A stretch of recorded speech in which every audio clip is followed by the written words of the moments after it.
Welcome to Fire and EMS Instructor 1. My name is Clint Volk, and I'm excited to be your instructor for this class. Quickly, a little bit about myself.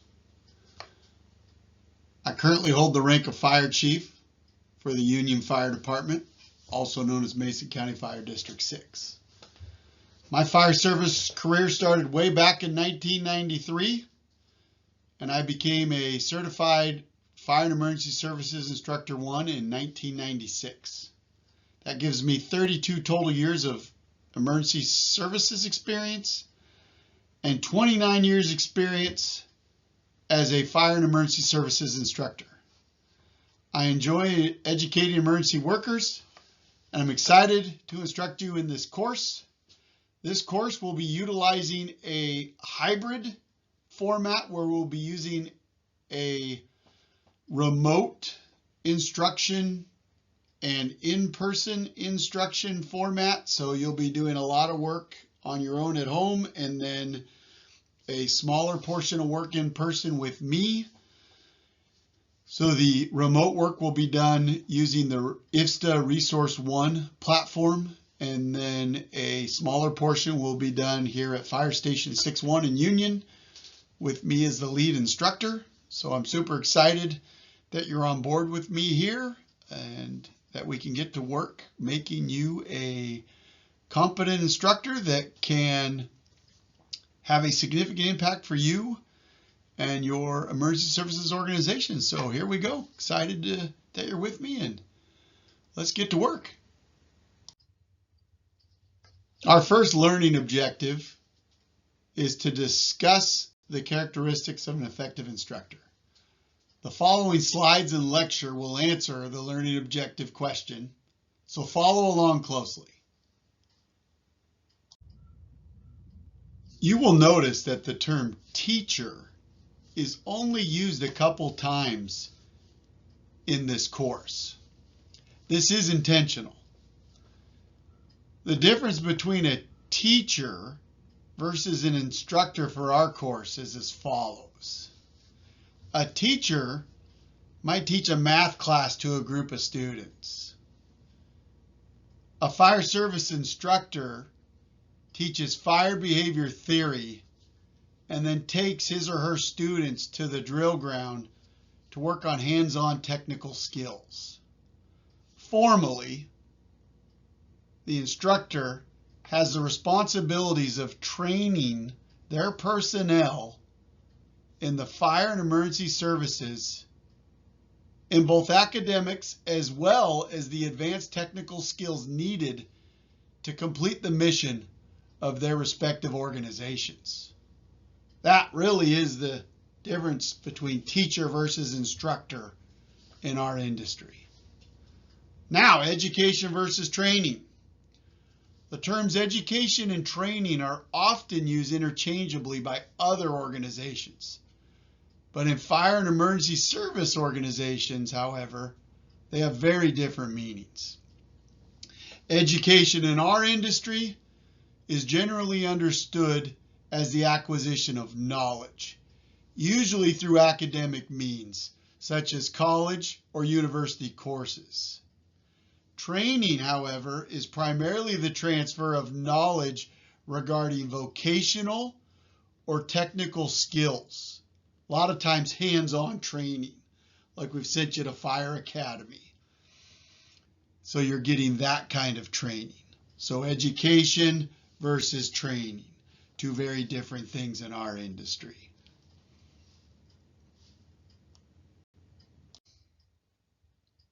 Okay, let's talk characteristics of effective instructors. This is starting to get into the meat of that first learning objective, correct?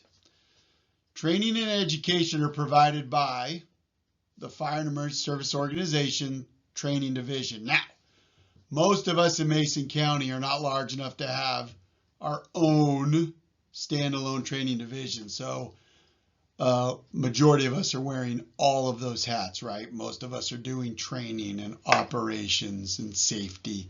Some of us have standalone training officers. Like I say, a lot of us are wearing most of the hats. You can see state, regional, or national training academies.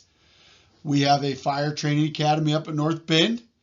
We have local training academies that partner with the Washington State Fire Marshal's office in the regional direct delivery, which we just recently graduated a group of new recruits out of that.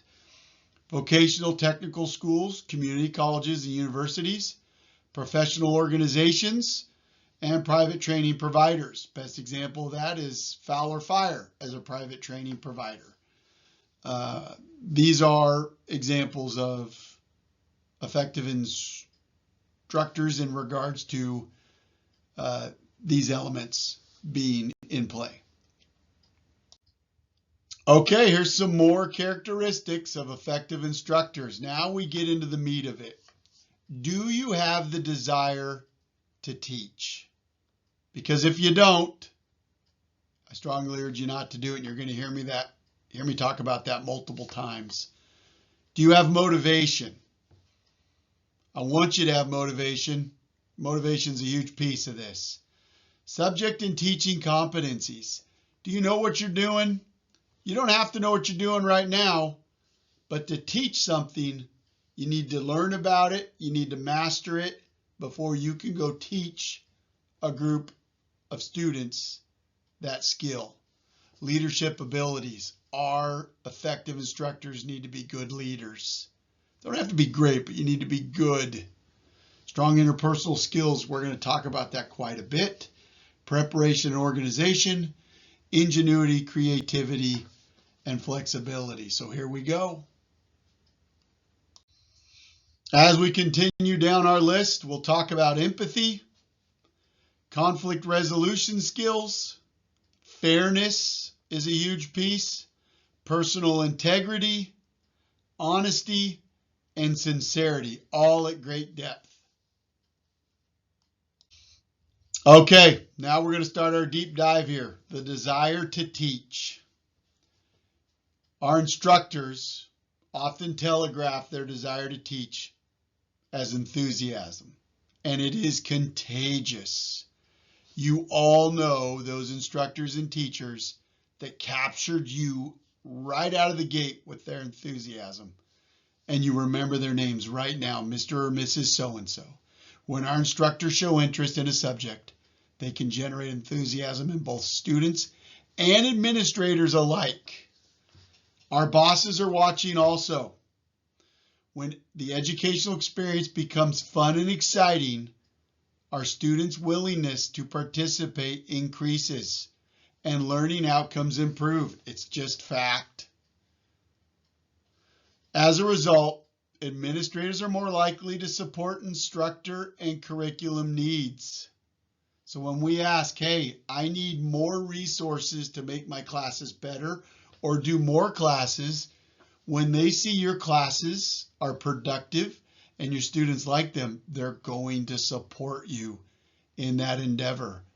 When it's the opposite, guess what? You're probably not going to get the support that you would like because your students don't like your classes and your administrators are like, your classes are not very good. Be motivated. Be super energetic, and you're going to get the support you're after. Lively and varied vocal delivery, high energy, obvious love of teaching and the subject matter. Don't be Eeyore. Don't be mopey. Maintain your students' interest, and you're going to do great. Okay, a little straight talk here. Bluntly, if you are not motivated, being an instructor is a bad idea because we need to be motivated, and we can motivate our students through the following. By clearly communicating what action we have to perform and how it has to be performed can be a huge motivating piece to our students.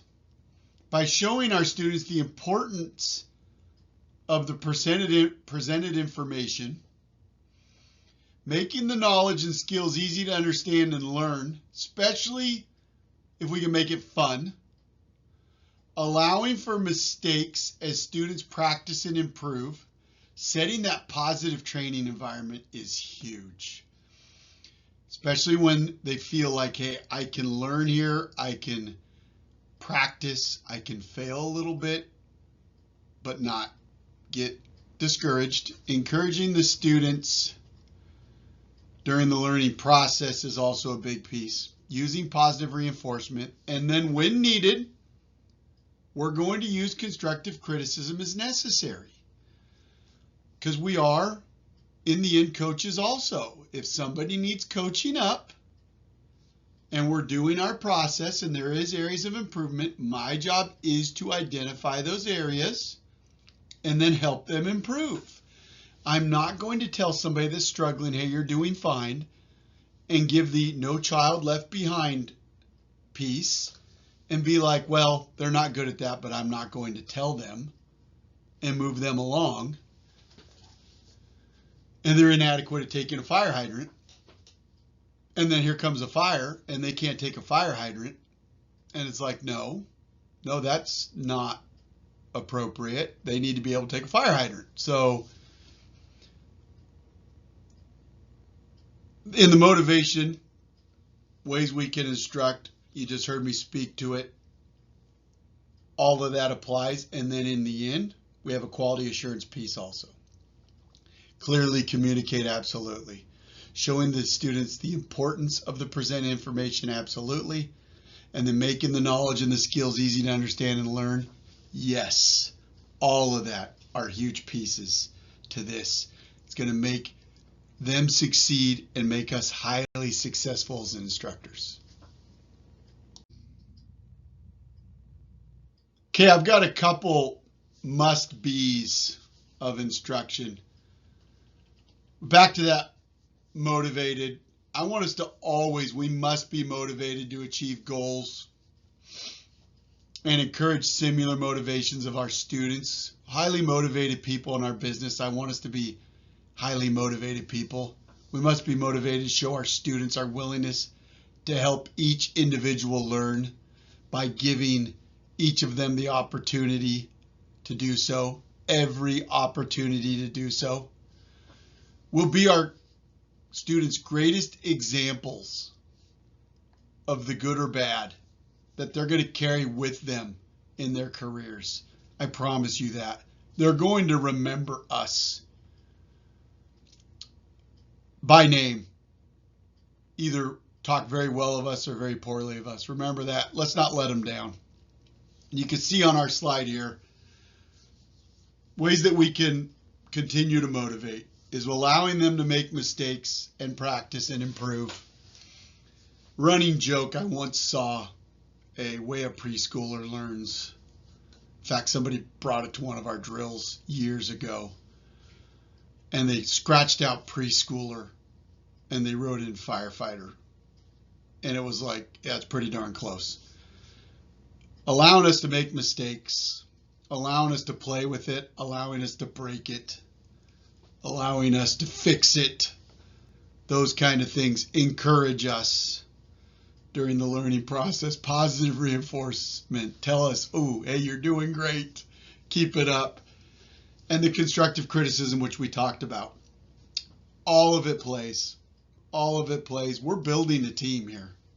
We're building a team that's going to go out in non-ideal conditions and needs to deliver high quality emergency services. Remember that. And we're being charged and trusted to educate that group. Okay, here's some more. I kind of, little straight talk. Those without sin may throw the first rock, and I am without sin. I am guilty of being underprepared and lacking the knowledge to teach a subject in my 29 years of being an instructor. I do not want that for you. Do not make that mistake. It's going to hurt your credibility as an instructor with your students and your bosses. If you are not prepared do not instruct the class. And what got me was when I'm asked to do a class on short notice, they asked me to do it on short notice. I threw myself into it and I was not ready.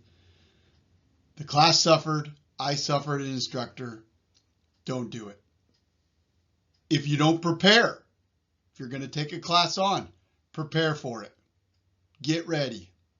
Be ready. Don't let those students down. Don't let yourself down. See here in the slide, instructors must have the background, knowledge, and experience to teach a subject and its skills. That is absolutely right. And must have the ability to transfer that knowledge and experience to others. So I have to have the knowledge, and then I have to have the ability to transfer that knowledge and skills to another person. Absolutely. I have to be good at teaching people what are the components of that fire hydrant, how that fire hydrant works, and then I have to be good at teaching them how to use the fire hydrant and getting proficient at taking a fire hydrant. If not, I should not be teaching fire hydrants. Period. Subject and teaching competencies for our instructors. We have to continually seek to increase our knowledge and skills in technical subject matter and educational methodology. If I'm not staying up on the most current auto extrication techniques or educational teaching techniques, lesson plan techniques, then I'm not staying current in being a competent instructor. I have to constantly be working at my craft, constantly growing as an instructor. I need to be open-minded and attempt to learn and understand alternative methods and ideas. If I'm stuck in 2002 and it's 2026, I'm outdated. I need to be open to new ideas, new techniques. Should maintain and improve our teaching and mastery of their subject matter. Once again, look around, see what others are doing. Maybe what you are doing is still very, very good, potentially the best way to do it. Look around, YouTube, other instructors, network, go to the conferences, things like that, but stay committed to your craft. Real quickly, there's 3 things that make up what you're going to be as an instructor and what Clint is as an instructor. It's experience, it's the studying, and it's the professional development. Pretty self-explanatory. How has your experience crafted you? How hard do you work at your craft, your professional development? And then in that professional development, you're studying and you're building of yourself. Are you putting the work in? Are you making it happen? Experience, study, professional development. Leadership abilities. This is a big one. Effective instructors must be effective leaders. It's paramount. Evidence of good leadership includes guiding students through the requirements, knowledge, and skills of a class, ensuring each student's needs are met. That's huge. Providing opportunities for students to think, discuss, and develop conclusions, and providing opportunities for students to foster their own leadership skills. If you're doing these things, you are well on your way, and you're showing a lot of very good leadership attributes right there. You can see on the slide that we're hitting a lot of these. We need to make sure that our students' needs are being met. Obviously, we're not going overboard, but basic needs are being met. We want our students to be engaged. We want our students to be thinking. We do not want our students to be listening. As much as I love to talk, and I know you're starting to get a decent idea about how much I love to talk, it's about them learning. And the goal is for them to learn. So that leadership ability is engaging them, getting them what they need to bring the best out of them. We as effective instructors must also possess the following leadership qualities: self-confidence. Progress is through self-examination and clear self-appraisal. Trustworthiness can be earned with accurate and fair performance over time and positive experiences shared among groups of people, including the instructor and his or her supervisor, the instructor and his or her students. That's a huge piece. The longer we're working together and earning that, the more those folks are going to trust us and the more we're going to get out of this process. Consistency routinely makes and maintains the appropriate decisions, actions, and relationships. Absolutely key to long-term success is that consistency. Next one is responsibility. We accept the consequences for both the good and the bad results from decisions. It's okay when we make good and bad. It's about intent. Are we trying to get there on the good and it went bad? That's okay. Next one, acceptance. We recognize that not all problems can be resolved to everyone's satisfaction.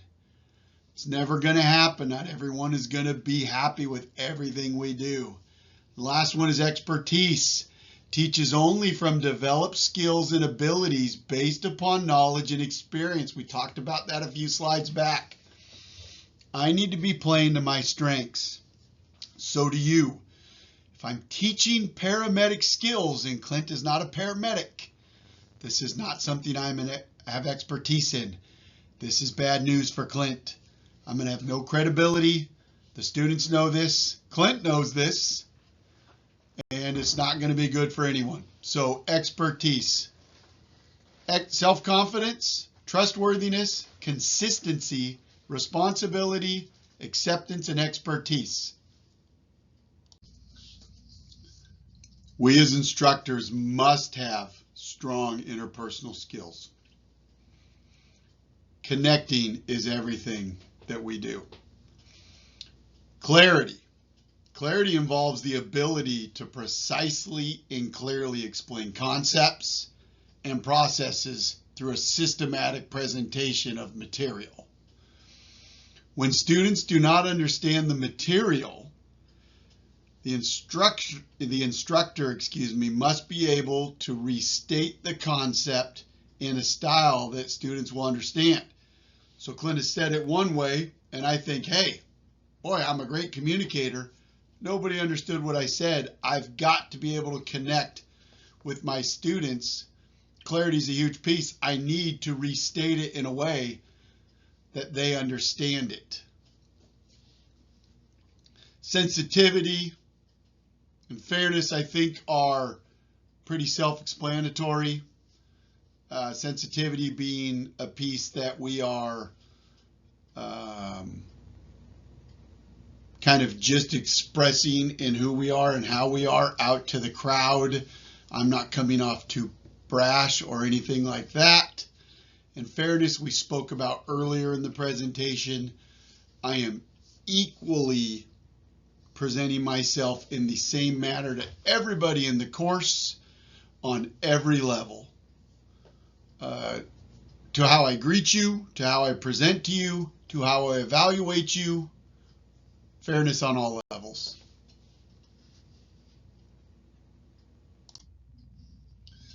Continuing on strong interpersonal skills, we as instructors must be able to apply our interpersonal skills when dealing with other instructors, staff members, supervisors, and the public. We need to develop those relationships that are built on mutual respect, rapport, and confidence. A lot of times we potentially could be working with folks from other fire districts or other EMS districts or other government districts, private districts, private entities, cities, counties. And so we have to have that professional respect, link up with them, build that rapport, build our course, and work together. And having those strong interpersonal skills are priceless.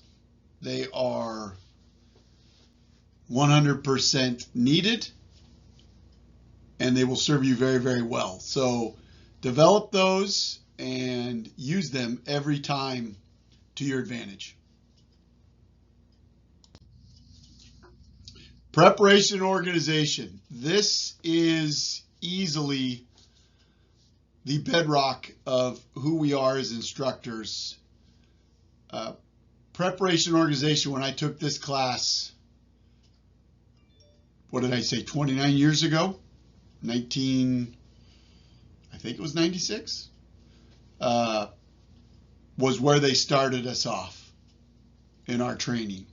Preparation and organization are accomplished through detailed course outlines, established course objectives, evaluation procedures, and class preparation. If we are not prepared and organized, the class is going to struggle and have a high probability of failure. And that is not good for anybody, the student, the instructor, and the organization. It's that simple. Continue with preparation and organization. Immediately before our class session, we always prepare in the following ways.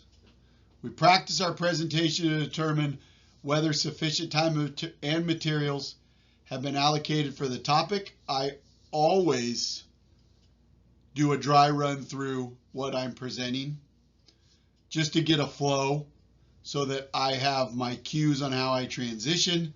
I get to say it at least once before I'm going to do it in front of a live audience so that I've got an idea on how it flows. Especially with me, there are some things I say that I struggle to say certain types of words, so I want to see how well I say them so that I'm not trying to say certain things in front of a group for the first time, so that I don't get long with my S's and things like that and have an embarrassing moment in front of folks that are seeing me for the first time.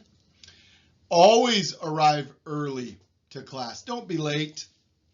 Do not be that instructor where your students are there a half hour early and you arrive 5 minutes early, and then a half hour later class is getting going because it took you 25 minutes to get set up, and you're looking for how do you turn this TV on, or how do you get the projector, does anybody know the Wi-Fi password? No.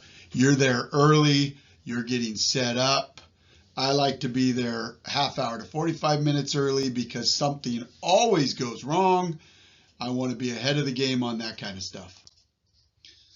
As you can see here, we assemble and arrange all materials, handouts, audio and visual materials, props and equipment in the classroom and training area, which we just talked about. We're going to test that equipment for proper operation, ensure that replacement parts as needed are available, and prepare alternative plans. I call it the Volt curse. We used to use projectors a lot. Projectors have special light bulbs. I was famous for having projector light bulbs go out, and they're expensive. So these things were like $100, 100-something bucks. I used to carry one because I was like ready for this projector light bulb to go out. Because when this thing went out, class was over. Batteries for PowerPoint slide clickers, laser pointers, batteries for TV controllers, HDMI cables, anything that you can think of. I want you to be thinking, hey, what can go wrong today for my class? And be ready to pivot if it does. Eliminate learning barriers such as audible, visual distractions, uncomfortable environments, temperatures, and poor lighting. There are such things as being too hot, too cold. Poor lighting can be rough, too dark. It can be too bright. So the 3 bear scenario is just right with the porridge. We can find the just right on just about everything. So I want you to be looking for those scenarios where it's not too warm in that class and everybody's falling asleep. It's not too dark and people can't see. It's not too bright and it's hurting everybody's eyes. So we're looking to eliminate those kind of things. It's not too loud, not too bright coming through the windows, and the sunlight is bothering people. And we're drawing some sunblinds, things like that. So think about that before your class gets going.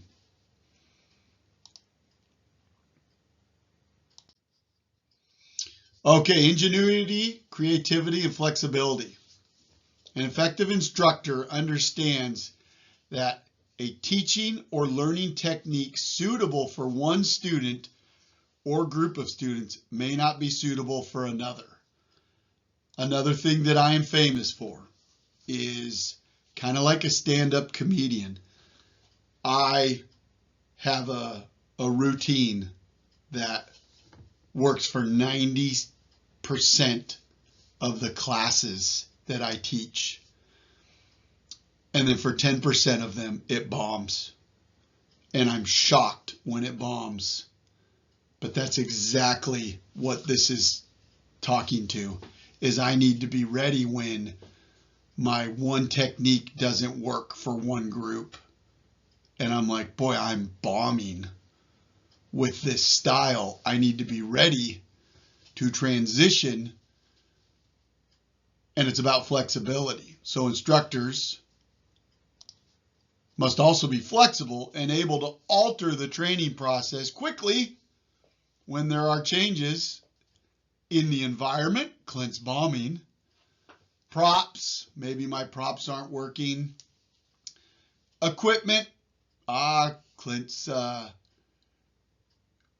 light bulb is burnt out and I've got to switch to paper, flip charts, things like that, or class size.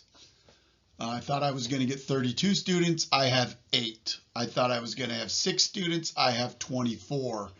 These kind of things happen, and they happen a lot. So be prepared, be flexible, be ready. Expect the unexpected sometimes. You're going to get that. Don't be so rigid that you show up and said, you told me 8 people, and now there's 16. That's going to happen to you. Be ready, be flexible, be gracious. After the class is over, will be your time to make clear that potentially you are very disappointed that you did not get the information you needed. Empathy. We talked about empathy earlier.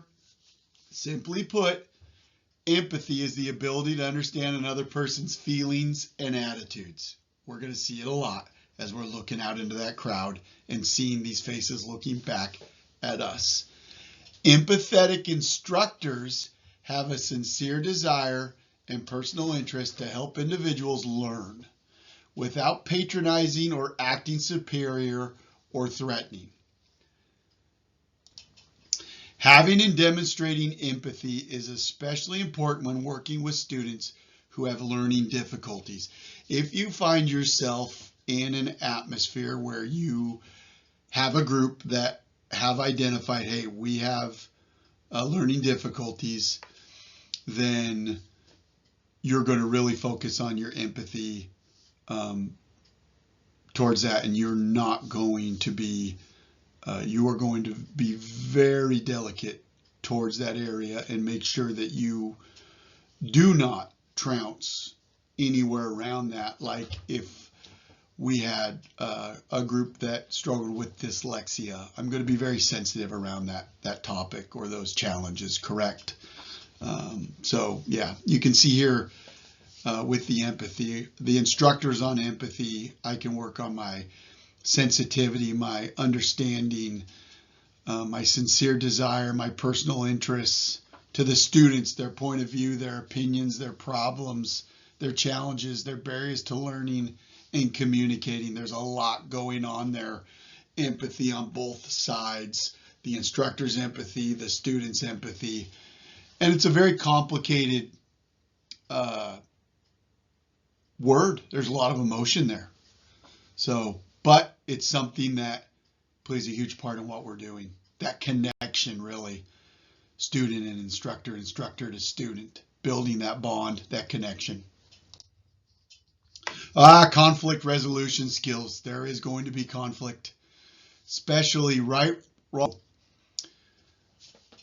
An instructor must work to create mutually beneficial situations and maintain positive relationships between all parties while ensuring compliance with legal mandates and safe operating procedures. State testing. This is huge. We have a lot of state testing. If 90-something% of what we're going to do will end in a state testing situation. In these situations, an instructor listens to both sides and suggests solutions, and may have to assist both sides in formulating a solution without showing preference for a particular side of the issue. We may have a state test control officer and the student, and we're the instructor. We're not involved on any level, and we're trying to help them through this. So you can see here that we may have some conflict resolution in the training environment, on evaluations and tests, with many types of personalities and responsibilities, and on a variety of other issues that can go from the most passive folks to the most intense folks. Our goal and mandate is calm, cool, and collected. And we are going to be factual and process driven. And we need to understand and find out what the agency that we are working for's process is and follow it. And it really needs to be that simple. Fairness, we've talked about it at least 2 or 3 times already. If a student perceives that we as an instructor is biased against him or her or favors another student, that student or others may assume the instructor will not maintain the same rules across the classroom. I will tell you right now, this is going to happen to you as an instructor, for it has happened to me. Biased behavior is prohibited at all times. Do not allow a disenchanted student to get leverage on you because they notice you are treating others differently. And by disenchanted student is somebody that is not enjoying your style, or somebody that is already a member of your organization that maybe does not enjoy you as a member of your organization, and you're teaching them, and they've decided that you enjoy somebody else in your organization more than them, and they see that you're joking with them and having a good time during class while you're teaching, and you're not treating them the same way, and they decide that they're going to make a comment or potentially a complaint like, hey, I'm being treated differently in this class. And Clint Volk, Chief Volk, Lieutenant Volk, Instructor Volk is not being fair towards me. You don't need those problems. Instructor Volk, Evaluator Volk is showing preferential treatment towards so-and-so because they like them over me. Or gosh forbid, I truly do give somebody a break, and it's brutally obvious that I'm not giving other people a break. Cannot happen. Cannot happen. Has to be across the board. You can see here, we treat all students equally, and provide them the same learning opportunities. And when we evaluate them, we have to evaluate the student's performance against an established objective standard and not against a subjective set of expectations, meaning subjective. Clint thinks you should be able to throw an air pack in 45 seconds because that's what Clint thinks. No. The objective standard says 60 seconds. And that's across the board for everybody. Not Clint thinks 45. So, burn that into your brain. Fairness across the board. We as instructors must be fair and impartial. I think I beat that to death a little bit. Open-minded, absolutely.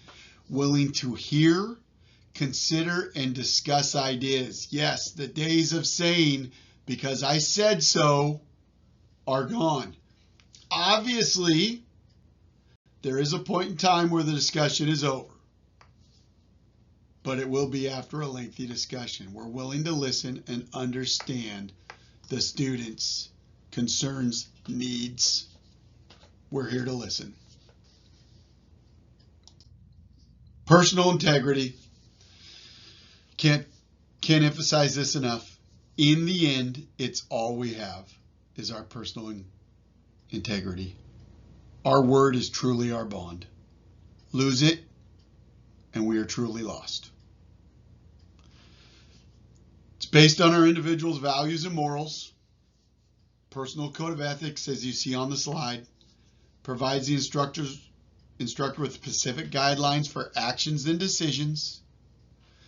Personal integrity must be consistently applied in situations and people.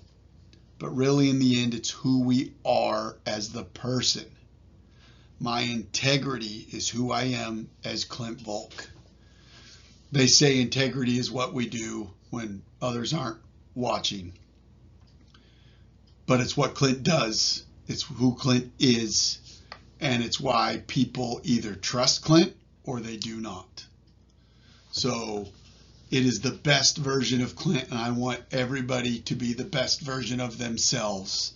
So study that word, integrity, and incorporate it into everything you do. Honesty is another huge piece here. Instructors should be prepared to say, I don't know the answer to that question, but I will find out for you. That is absolutely okay. Or does someone in the class know the answer? I do that all the time. Instructors should not attempt to bluff their way through a question quickly because that can cost them their credibility with the students. Take it from a guy who's done it. Somebody asks me a question, I think, oh, I can talk around this. Nope. They are going to figure you out in a second because somebody in that class knows the answer. Probably the person putting you on the spot, asking you the question. Lawyers, attorneys have a saying, never ask a question you don't already know the answer to. So think about that. If you have somebody out there that maybe isn't the biggest fan of Instructor Clint and wants to put me on the spot, maybe they're asking me the question to see if I know what I'm talking about. And they ask me that question, and they absolutely know the answer because they have done a very good job studying the material. And Clint doesn't know, and I decide to and ah and bluff my way through it, I lose all credibility. Because then they say, no, that is not it, it's blah. And they turn right to the page and read it to the class. Nope. What I need to do is say, no, I don't know that, but anybody in the class know that and can answer that question for me. That is honest, has integrity, and allows me to move the class forward, and learning continues to happen. And I'm good to go. But do not bluff. Please do not bluff because it will cost you your integrity. and credibility. Okay, enough said. Sincerity, we talked about a little before. Sincerity is the personal quality of being open and truthful. Your students are going to see it coming a mile away. If you're insincere, it's going to be brutally obvious. Sincere attitudes and responses that show an interest in helping students to learn are important traits for instructors to possess. Students react, respond, and cooperate more positively and willingly with instructors who demonstrate a concern for them. We all have that instructor, we talked about it earlier, who cared, could be a teacher also in our past, who really, truly cared about us, and we can name them right now. Mr. or Mrs. Blah. Be that person for these folks. They will remember you forever. They absolutely will. Care about them, work hard for them. Continue with sincerity.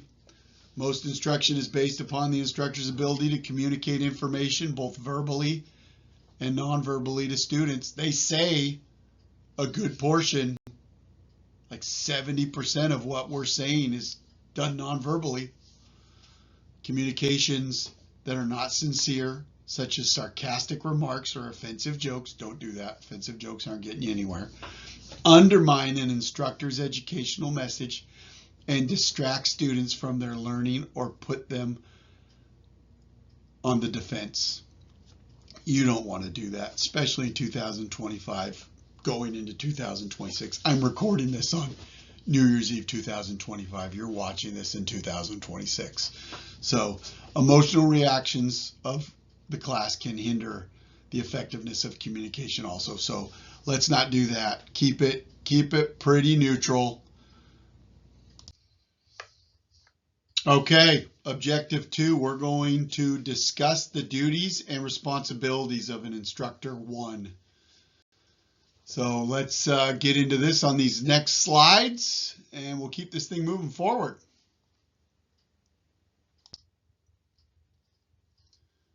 Okay, as instructors, we are both teacher and practitioner. This arrangement is a benefit to instructors because it increases the base knowledge that we teach from, the credibility with our students as both teacher and practitioner. We need to possess characteristics that are associated with both of these roles. So teacher, educator, practitioner, doer. Understand that we, as fire and emergency services instructors, meet the criteria for members of a profession, emergency medical services. A profession is a calling, absolutely, or vocation that requires specialized knowledge and lengthy, intense preparation that includes learning scientific, historical, or scholarly principles that apply to specific skills, processes, and methods. Maintaining high standards of personal achievement and conduct. Committing to continued study and educational advancement. All with the prime purpose of providing a public service. Now, I know that's a mouthful, but really, emergency services, the fire service, is a calling. And it is, in my opinion, one of the most rewarding, if not the most rewarding things I've ever done in my life. But it is also one of the most demanding things I've done, and it has required a great amount of work and effort to do the job right. And as an instructor, it requires and demands a significant amount of investment from myself, as it will you. So when we talk about our responsibilities, there is a personal, professional responsibility there. So as I read that off to you, I wanted you to hear that because we are educators and practitioners. So we're going to be teaching curriculum and teaching people how to physically do things. So we have to be on a very high level. You can see here on the slide, instructors are professionals who meet a standard based on high level of personal performance, specialized knowledge, lengthy, intense preparation. Yep, significant stuff here. Obligations. Instructor obligations outside of preparation and delivery of classroom sessions include consideration for the student, which is our priority, first and foremost. Effective training ensures that students will perform their duties safely and skillfully in the fire and emergency services. The student is always our priority. Second, the organization. An instructor provides effective training that supports the mission, policies, and procedures of the organization, meets all applicable federal, state, and local regulations and codes. The fire and emergency services profession. An instructor provides an important link between the student and the fire and emergency services profession by providing a positive role model and effective leadership. We are role models to these students for safe behavior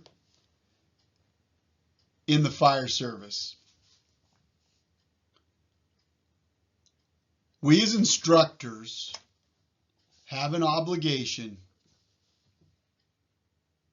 to ourselves, to our students, to our organizations to continue to develop ourselves through the acquisition of knowledge and improvement of our skills, because the field of fire and emergency services constantly changes. Instructors have to always be aware of new improvements and developments. We talked about that earlier. Ultimately, the instructor's role is to provide the most efficient and safest training opportunities possible for the student. By meeting these obligations effectively, instructors ensure that the public is served by the best trained fire and emergency services personnel. And that, in the end, is the goal. Training our emergency responders to the highest level so they can go out and serve our communities at the highest level. And safety is the number one priority. Training them safely so they can operate safely. And we have achieved our goal. So our obligations to the student, to the organization, to the fire and emergency services profession, and then to ourselves as the instructor.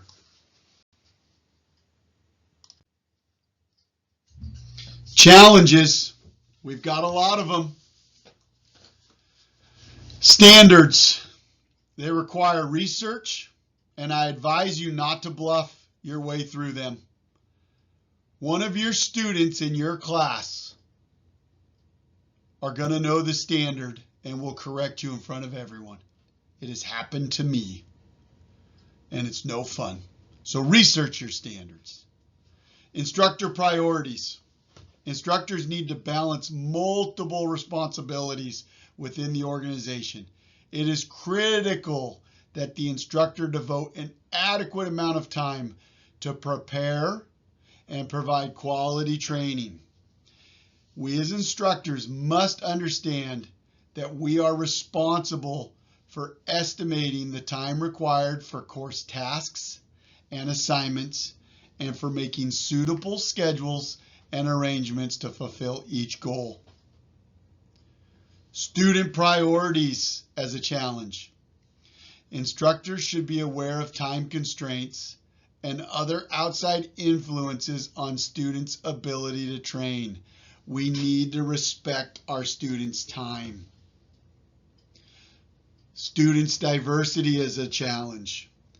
We as instructors must be prepared to teach students and not discriminate. Never discriminate on the basis of race, religion, creed, or any other factor encountered, period. Students with disabilities is a challenge. Americans with Disabilities Act. If a student has a disability and we can reasonably accommodate them, we will, period. We will, period. Organizational apathy as a challenge. Simply put, morale is low, the organization isn't doing so great, and the members have stopped caring. That is a huge challenge that a lot of organizations deal with every single day. Some of our organizations in Mason County are dealing with it right now. Learning to collaborate with other agencies is a challenge. Outside of our own can be a challenge that we must overcome, like we don't play well together. This happens all the time. So review these challenges and make sure you know them, because the more we know, as G.I. Joe says, the better we can be to make sure that we don't stumble across them and have them be a problem for us. More on the challenges. Organizational promotion. Instructors need to promote the organization's benefits, assets, and training programs to the public and other organizations and agencies that may send students as external customers. They're sending them to us to be trained. Management directives is a challenge. As subordinates, we as instructors have to adhere to management's directives and mandates of the organization and its leaders. They should also be advocates for change when directives need to be updated and work together with superiors to effect change within the organization. Knowledge of instructional environment as a challenge. Instructors should have a working knowledge of the instructional environments available to them for training.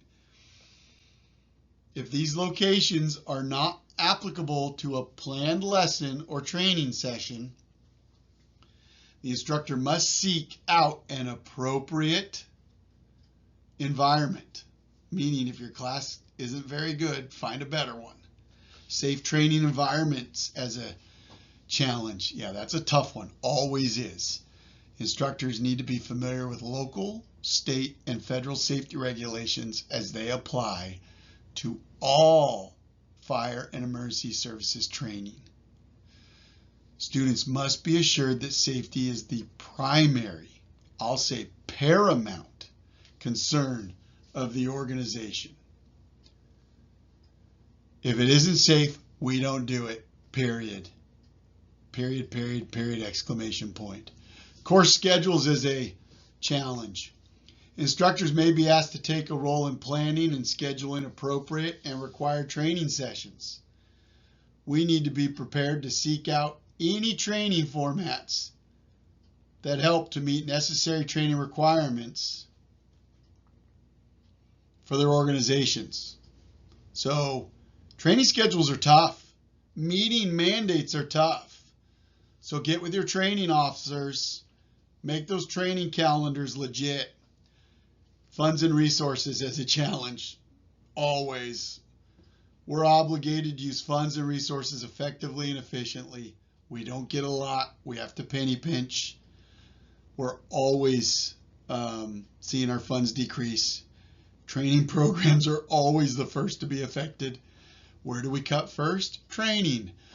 Lack of funding is not an excuse for lack of training. Can be a reason, but it is not an excuse. We need to seek out training opportunities that are in keeping with available funding and resources. Remember that a proven level of quality training might ensure more success with future funding requests. Another challenge can be documentation systems. Instructors may find that systems used to document training and student records can pose challenges or difficulties in their day. Absolutely. In their day-to-day workloads. Yes, record management systems are tough, but we have to keep good training records. It's going to be imperative to find and utilize the most efficient organizational methods for records and documents, period. If we're not keeping good training records, our program is going to fail or be very, very poor. We as instructors have to keep good, if not very good, training records.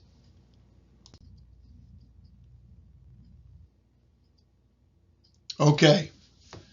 Objective 3, we're going to discuss laws, regulations, and standards applicable to the fire and emergency services instructor. Hooray! Federal laws applicable to us as instructors. Civil Rights Act prohibits employment practices that discriminate based on race, color, religion, sex, or national origin. Also protects employees from physical, verbal, and sexual harassment. Americans with Disability Act, the ADA, prohibits discrimination against persons with an identified disability. Instructors and training organizations must provide reasonable, remember that word, reasonable accommodation for students with documented, remember that word, disabilities. For example, an individual with a documented learning disability might be given additional time on written exams.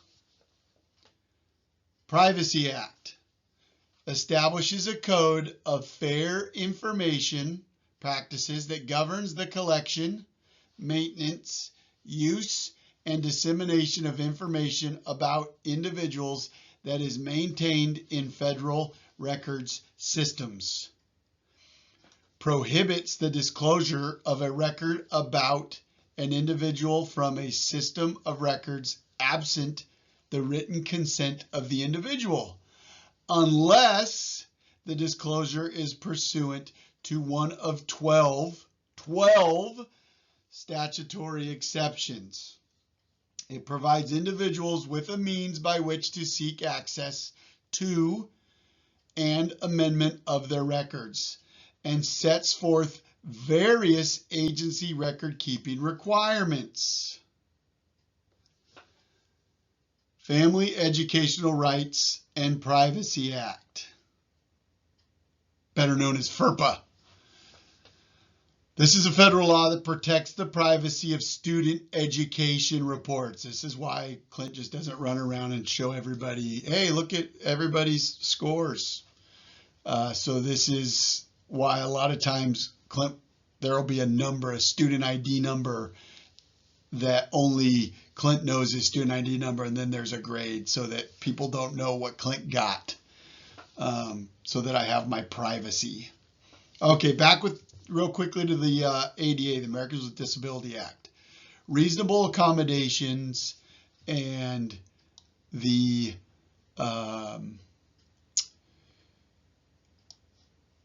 documented disability. The documented disability, the reason why I want to bring that up, in my experience, so Clint shows up in class and you're teaching me in class, and I come up to you and I decide to tell you, hey, I have this disability and I need blah. I can't just pull that out of the air. I need to, my organization, and I need to bring that forward to you as the instructor beforehand and request my reasonable accommodation. This isn't something that I, as the student, brings to you and says, hey, I have this significant disability that I need accommodated today because it's not documented. I guess if that person were to provide me some formal documentation right then and there that satisfied me as the instructor, I would honor it. And if I could reasonably now accommodate, then I would. And reasonably, the threshold there is essentially it doesn't create a outrageous impact to me in the organization. So if it is, I need a little more time on a test, or I need better lighting or bigger words or something like that, and we can accommodate it, we will. But Clint showing up and out of the blue deciding that I have today dyslexia and I don't have it documented is not going to fly. It needs to be a documented disability. So it would be something that Fire District 6 and Clint brought forward to the instructor before the class and said, hey, we're enrolling Clint in this class, and Clint has this documented disability that he's going to need a reasonable accommodation with. So just know that with the Americans with Disability Act, it isn't a surprise. I have this disability day of a test that mandates an accommodation. It needs to be reasonable. It needs to be documented. And the organization really needs to make you aware of it at time of enrollment of their student. So I like to put it on the registration for the class. Does the student have any accommodations, reasonable accommodations? I don't put disabilities, reasonable accommodations, so that they can put it like that. Okay.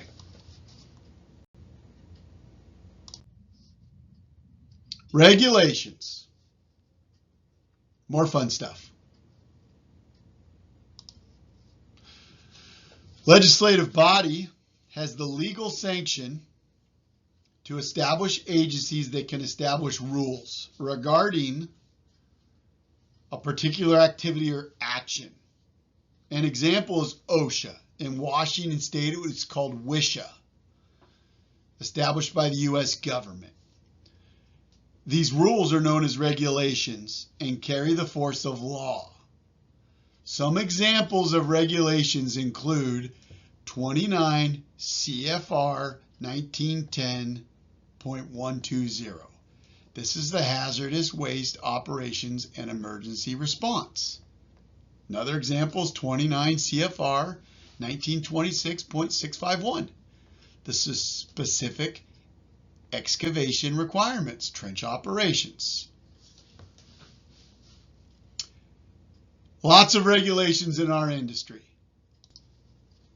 These regulations guide, control everything we do, enforce.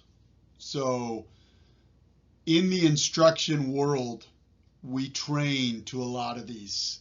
In Washington State, the Washington Administrative Code, the WAC, and then in support of that, the Revised Code of Washington. So the RCW are the laws, and they will cite a lot of these too.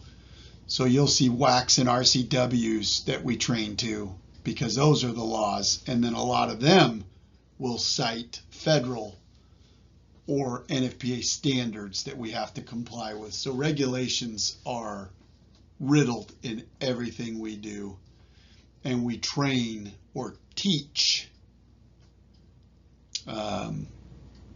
to those to comply with. Okay, let's do a quick note here. OSHA, WISHA in Washington State, which really just means WSHA, means that the federal government allows Washington to enforce OSHA rules, do not apply as law in all states in the U.S., but may still be cited in criminal proceedings, which is true in Washington state.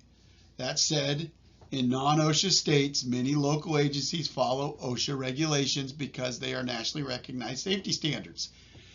WSHA means that we're not an OSHA state, we're a WSHA state, which means WSHA is more stringent than OSHA.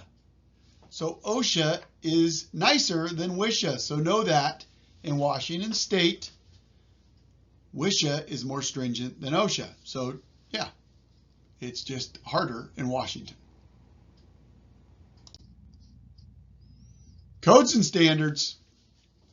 Talked a little bit about standards, regulations, codes. Codes and standards are not laws unless adopted by authorities having jurisdictions. They are, however, recognized, developed by subject matter experts.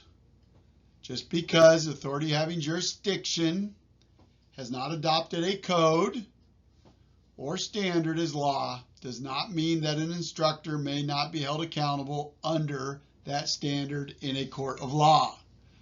Legal precedent has been established that because these codes and standards are developed by an instructor's peers, the codes or standards should be held under consideration even when it does not rise to level of law. So the NFPA is always discussed like that.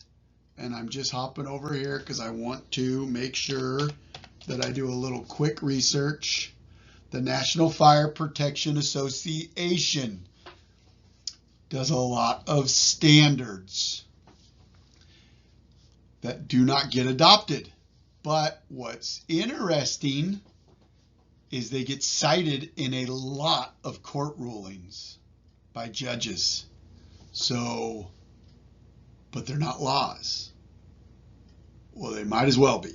So just know those kind of things, that NFPA standards get cited in quite a few judges' rulings, in court rulings. So those kind of standards, NFPA 1500 being the big safety standard, has a lot of teeth to it. Fire codes may not get adopted by certain places. Uniform building codes,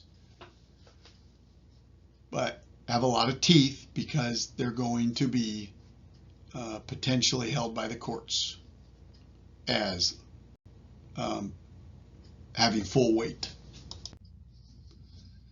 There it is.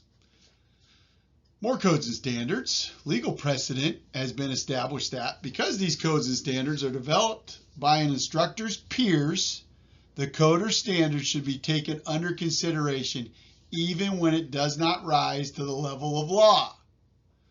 The instructor should be familiar with the following standards.